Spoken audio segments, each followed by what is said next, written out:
We're back with the command center, but today we're going to be painting it something other than pink and adding a whole bunch of other systems to this thing to even armor it a little bit more and make it stronger. And this will include adding auto chaff countermeasures to this entire thing. So the first thing we're going to do is actually paint this thing. And as you can see, this purple thing right here is the main sub body of the truck. So we got to kind of really detach this front bumper here and actually make it a bumper. So for that, we're going to go to our selection menu here, click clear. I don't know what I even had. And we're going to completely cut this entire front bumper out, paste it in, and there we go. We kind of got a bumper. And of course, we can't forget about over here and stuff. So as you can see, we got our front bumper here. We're going to merge it into everything that it is connected to. So the entire blue part is supposedly our bumper, which that's lovely. And of course, watch, I'm going to show you. It's going to spawn in and it's going to fall off immediately. And that's not what we need at all. We're going to actually go ahead and connect it. And to connect it, we need some robotic pivots. So we're going to go ahead and let's click merge here. Make sure we're not getting in the way of the bumper. Oh, wow. Wait, this thing was only being brought up by one of the pivots. Okay, there we go. But we're going to make it so the bumper actually attaches to the main body. So we're going to get some, we're going to do pink for now, robotic pivots, and we're going to angle them straight down. And the engine compartment wasn't waterproof either way, so that's totally fine. We're going to merge this in to the, oh, not the main part again. Oh gosh. And then we're reinforcing it even more by adding more robotic pivots to the side. And this way it should not wobble back and forth. Here, let's actually get it. There we go. And then the next thing we're going to do is actually make sure that these doors actually open. As you can see, we have no buttons to open them, and we're going to go down here and make that actually work. So of course, we're going to be putting these on the subgrid here because these are like really important pieces of material. We're going to try hanging them over the transmission here so it doesn't take up as much space. So that one's going to go to the left door, and then this one's going to go to the right door. Awesome. And then the next thing we need is the actual button for the door, and I kind of want a lock button, but I don't know if we're exactly at that point yet. We're going to put a toggle button right here, and it's not going to be on both sides, but you're able to kind of click through this, which is kind of hard to explain, but you can somehow. And then this will connect it directly up to the button, and we're just going to name this open. All right, that's done. Let's go ahead and test this thing out. I've just realized we need to add a battery. So now the door should open just like that, and we have it so it doesn't open all the way, which is really good. Then you can hop up here, actually get in this thing, close the door behind you. We got to definitely add like some type of lock button to it though. And that door is what's keeping this entire thing watertight. And it's actually not watertight if you're wondering, because we actually got a little bit of leaking. Wait, why is this entire thing shaking? Are you guys noticing that too? Am I tripping out? I don't know. Okay, so I'm on the back of the command center, and there's a robotic pivot somewhere in this thing that's not liking exactly what it's doing because it's a little bit bouncy in here. I don't know why. I definitely have to locate where that's going on at though. And as you can see, I'm doing a little bit of armoring on the bottom. So we actually have things that stick out, and this should prevent this actual main body from just slamming into the ground and causing an insane amount of damage. Or at least let's just hope it actually does that. But we're gonna be putting a weight block here, and these are just grip pads. I don't know if these will actually do anything, but let's hope they do. And then before I even made the video, I made a big block of armor right here because the bottom of this thing kept breaking because of the weight of this thing. We want to make sure if this thing gets hit from the side, we don't want to just completely get destroyed. So I think we're kind of okay up here because we got this thing that sticks out that looks like a fuel tank. But over here, that actually might be an issue towards the back, but the back really doesn't store anything important. So who cares really? I mean, we're just going to say that because the front's only that matters here. But next up, we need a battery in this thing. So let's go ahead and type in battery, and we need a decently sized battery. A medium one will totally work. So let's go down here and see if we have enough room, which I really don't think we do. Actually, it will. Okay, I kind of thought of something here. This is a little bit insane, but it should work. We need to place another robotic pivot here on the floor and then reconnect it because, yeah, we completely destroyed the other one for the placement of the battery here. All right, so for the battery, we're going to have two robotic pivots that'll angle this way, and they're going to be facing different directions just to definitely make sure that we don't completely have issues with the battery getting struck and kind of rotating over beneath the thing. And then this is where the battery will actually sit at. So I think we have a good old spot for the medium battery right here. And awesome. Wow, I'm actually impressed we stuffed this in here, and we have a lot of crap to connect it to. Okay, so the logic room is completely filled up. Yeah, that's kind of unfortunate because we have a whole bunch of stuff to add. Is there any room under the logic room we could add? Oh, wow, I'm so smart. Yep. Okay, well, we got definitely enough room, I think. Okay, so down here, I'm going to be grabbing a relay, and this is for basically just electrical stuff. I don't know. I don't want to get into it too much. We're going to put one of these relays right here, and this will be connected to, let's see, A will be connected to the main battery, as you know, and then B will be connected to our doors. So we're going to make it so we can actually lock this thing down and cut off the power for these doors if it for some reason gets to that point, which I'm sure it will at some point. So we're going to also connect that to the open button on both sides. And then we're going to put a big toggle button right here in the center dashboard that anybody can press, and this will lock it down, but it's going to spawn with it on, so you know the relay's on. And we made it nice and red, so hopefully people will get the point. This will connect straight to the main battery and lock down down, we'll connect it to the relay that's somewhere down here. Right there. Perfect. So let's go ahead and test this, because if we didn't test this, that'd be pretty catastrophic if we couldn't open the doors. So now it should be able to open, as you can see, and I think it's because we have that on. There we go. It's off. So as you can see, it can open. La la la. Now we're gonna go ahead and go in here and completely shut it down. So there we go. And oh wait, this maybe didn't work as. And you're gonna want the doors closed when you turn this on, actually. So yep. Okay, close it. Okay, so the doors are closed, and now they have no power, and you can't even push it out if you wanted to. Am I right? Yeah. And then you can't press the button either. Yeah. So this thing's completely locked down. Do not lock yourself out of this thing. I think that's actually impossible with how we have it. This is an absolutely awesome system, because there's no way you can turn on power from that thing from the outside. Wait, maybe you could. Hold on. We actually might have an issue. Can we click buttons from right here? I really hope we can't. I don't think so. Let's just open the hood real quick. Oh wait, we can't. So as you can see, I completely replaced the pink color to the white color. Now we're gonna start painting this thing. So I think we're gonna have the front bumper of this thing just be completely gray. Oh, not like that. Oh dang, this actually looks really sick when it's all completely dark like this. I don't know. I kind of want to have like some design in it. Dude, I don't know. This looks so cool. I'm really honestly debating if we should have it be this color. I really don't know. Please let me know down in the comments what color we should have it. I'm gonna choose a color, but it's not gonna be a final color. Okay, so I think we're gonna paint this bumper gray. Once again, please just let me know down in the comments what color you'd like to have this thing. We might even change it back to the old color, because that just looked kind of sick. For the main body here, we're just gonna make it a little touch lighter. As you can see, it's a little bit lighter. It's kind of hard to tell, but it's definitely lighter. All right, so here's how it's looking so far. I feel like we definitely need to change the color of the doors maybe, but dude, the front of this thing looks pretty sick. We got to color the bottom too. And then we're gonna completely black out the mirror here. Oh wow, this is like a super dark color, dude. This is gonna look so sick. Oh, this thing looks so scary too. So we're gonna paint the bottom of this thing just completely black, so no one can see anything under it. I don't know why you'd be under here, but yeah. And then we're gonna be painting the tire wells. I think that's what you call it, tire wells. The inside of the tire area completely dark, so it looks kind of scary when you look at the tires, kind of. I don't know. We're gonna kind of paint the inside of the bed here a lighter color, so it's easier to hook up the truck. And hold on, I've just realized something. Are we gonna drop the truck off if it's like kind of, you know,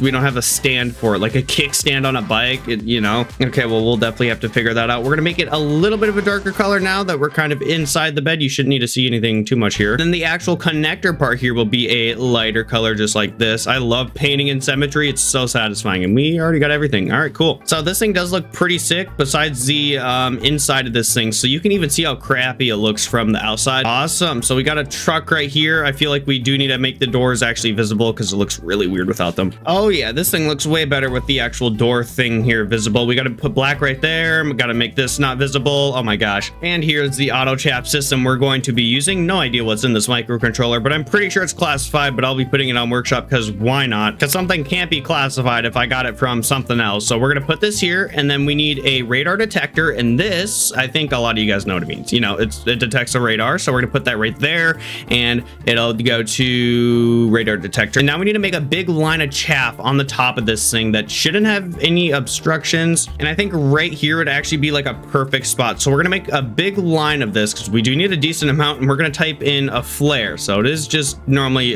defaultly a flare, so we're gonna color it the same color as the ceiling, which is really dark. And then we got to do a couple things here. So we select it, and we're gonna go all the way to chaff, and the muzzle velocity to 0. So we just got to spam this 0, spam this 0, and I have to do this probably a couple thousand more times, but I'm gonna copy and paste this so it's easier. Now that we have a concerning amount of countermeasures that we'll probably never run out of, which I mean, there is possibilities. Look how sick this thing looks. So holy. Okay, let's just verify that none of these are flares. Oh crap, I forgot to. Oh yeah, okay. Muzzle velocity doesn't matter too much, so it should be fine. Okay, so now we have to actually locate where this is at, and I think it's right here. So activate auto chaff. We'll have to connect that to something. Launch chaff. So let's go ahead and connect it to the first one right here, and then we just have to kind of go to launch pass through, connect it to the next one over and over. And there we go. We got everything done. Holy crap, there is so much logic going through this thing. Yeah, this thing is a little bit laggy. I'm not gonna lie. I mean, you know, yeah, it's definitely laggy. Now we're adding a key button in this thing, and this will actually tell us if we're getting detected by auto chaff, or I meant a radar. So we're gonna color this blue, because I think of blue like if I think of a radar. Okay, so then this button right here, or the indicator state, will connect to the actual, let's see, detected thing. And then to actually activate the chaff, we will have to go in here and connect it straight to the key button. And then we're gonna connect the alert to an air horn, which makes that noise. And let's see, so radar, we gotta also connect the buzzer to the thing. And then of course we cannot forget to connect electricity to all of this, which is pretty easy. So main power, connect to that,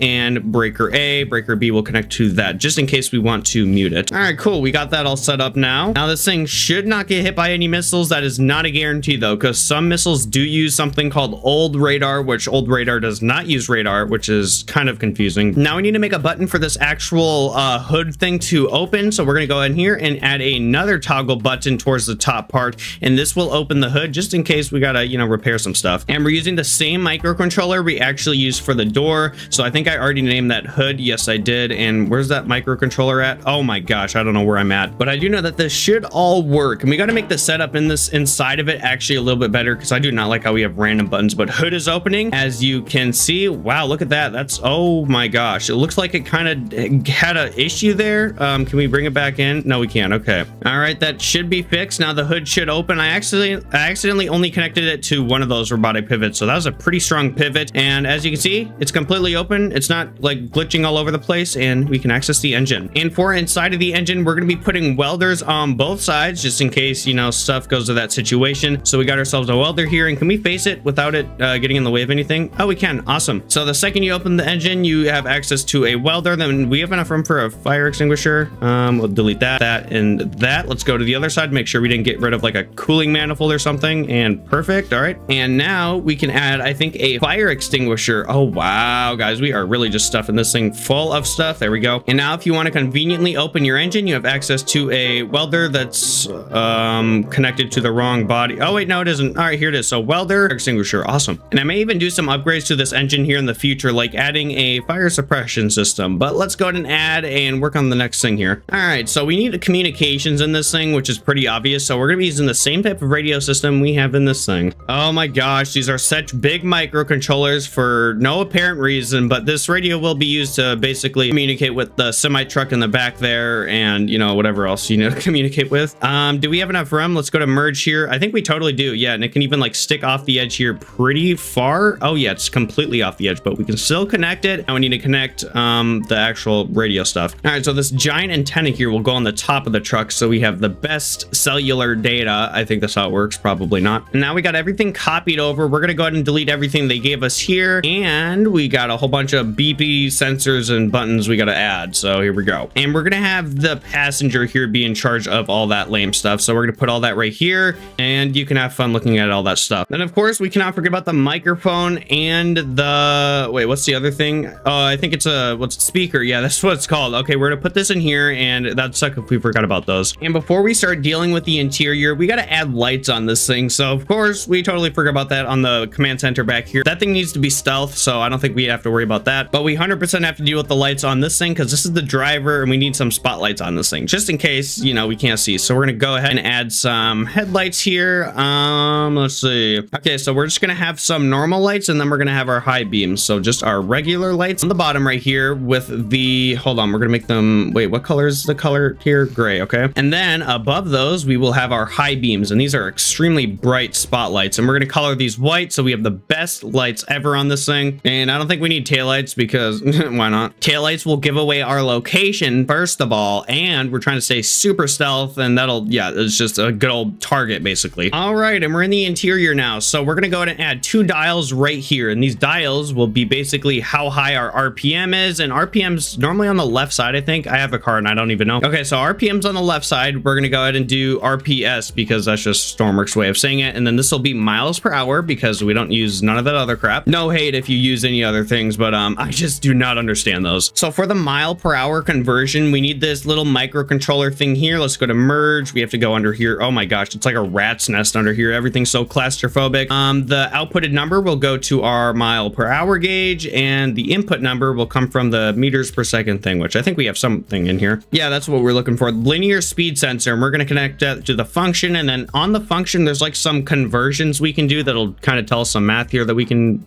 calculate. All right, we got that. that connected, and now it's time for the actual engine. Let's not put a function on the door. So RPS will connect straight to the back one right there. And what other temperatures do we need from the, oh yeah, temperature. Yeah, that is one. So let's go ahead and type in temperature here. I made my own custom highly advanced microcontroller here that tells you the temperature. I don't know why that's not an output on the engine. It only puts it out on the composite node, which is just so annoying. Dude, this is so claustrophobic in here. I don't like it too much. And then we're going to put the engine temperature one directly. Wait, I don't think that'll actually work. Hold on. I'm trying to put it here, but I don't think it would work because there's a steering wheel in the way. Oh, I guess not. Okay, that's cool. So this will connect to engine temperature, which is somewhere down there, and we're going to have to kind of locate it after the thousands of buttons we have in this thing for some reason. Okay, so I think I have all the buttons in this thing. It's actually time to paint it now, finally. Okay, so we're going to make this thing look good from the inside out. We're going to go ahead and paint that. Nope, we want to keep the windows black. We're going to paint like the outskirts here, and then we'll leave our dash kind of like a lighter color. And then all back here, we're going to use some pretty dark colors just because, you know, it'll fit with the outside more. We don't want to use some random really bright color. If we have dark on the outside, as you can see, it really fits in. And then we're going to paint the underside of the bed a kind of a darker color, even though it really doesn't matter who's going to be looking at that. Who could be sleeping in some type of war situation? And what should we put for the floor? All right, so I think for the floor, we're going to go with this darker color. It's pretty dark, but it's not like the darkest thing ever. Then we got the beds, the Minecraft color. Oh yeah. And now we got to color the seats some color. So what do we color the seats in this area? I think gray. Okay, let's just do gray also. That looks good. I'm not gonna lie. All right, so this looks really cool. We got to add lights in here. I think that might be possibly the last thing. I don't know. Let me know down in the comments. And we got a whole bunch of stuff added. Let's go ahead and check everything out. Make sure it's all working. So it should be on us. Oh gosh, heads up. Okay, that's going out. Now we will enter this thing, close the door behind us. You just got to click a random button, lock that down. Now we're inside of this lovely thing. We got RPS 0, engine temperature in Celsius, miles an hour. I don't know how we're moving. We're going to turn this on and start driving. All right, here we go. We got this thing in miles an hour. This thing is going fast. Holy crap, this thing is really fast. Okay, we're gonna be taking a right turn here. It might start glitching out. Oh, don't jackknife it. Oh crap, we jackknifed. Okay, well, it's my first time driving with this trailer, or one of the first times. Okay, we're gonna click number 1 for headlights and then 2 for spotlight. Okay, let's turn to nighttime. Look at that. Yeah, visibility will not be an issue with this thing. As you can see, these headlights really don't do anything, but then these are the real ones. Oh yeah. Let's go ahead and turn on the interior light here because it is really dark out there. Look at this. This is so awesome. All right, let's see what this thing's kind of top speed is. We're going to turn on our systems here, and we got our radio, our hood that definitely should not be open. We're going to be cranking this thing. Oh yeah, here we go. We're going 50 miles an hour on a turn. Oh, I'm actually good at drifting though. This is a little bit insane. Oh, yep, that's what I mean. Okay, it does glitch out sometimes.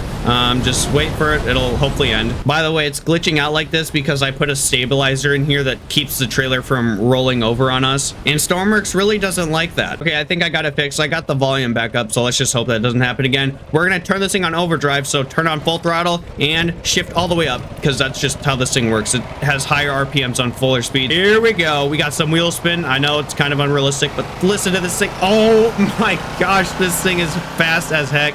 Dude, I cannot wait to bring this thing in a battle. This is like full-on emergency power right now. All right, we got the brakes on. Oh, this thing has really good brakes also. We locked them wheels up. But we have a super powerful engine in this thing that has pretty good cooling to it. I don't know if this will actually overheat. I will have to definitely test it here. Oh my gosh, stupid trailer. Let me know if you have a better solution for this trailer here, because that thing does keep bugging out and glitching all over. But we got this thing on full speed. Let's see if we can get to the top speed at the end of the runway here. The temperature is going up. We're gonna test this out in the desert here, probably off video, just to see how far we can go before this thing explodes. But we are getting some pretty high RPMs, 113 miles an hour with a truck and trailer that is like 200% armored. Dude, this thing is crazy. Holy crap. Okay, yeah, we had a little bit of a collision here. Oh gosh. Okay, we have met our destination. But of course, let me know what we should add to this thing next, if anything, to the truck or trailer. This has been an absolutely amazing series. Let me know what type of vehicle we should build next. Preferably military. I just like building military stuff, but you know, we could do whatever. Build a boat, a submarine, you know. But I appreciate you guys watching this series, and till the end of this video, if you haven't already, be sure to go ahead and like, subscribe to stay updated on the daily series. It's not daily, but you know, weekly. And if you haven't already, be sure to join the Discord, where we got a whole bunch of actual Stormworks players in there. But I appreciate all you guys for watching till the end, and goodbye.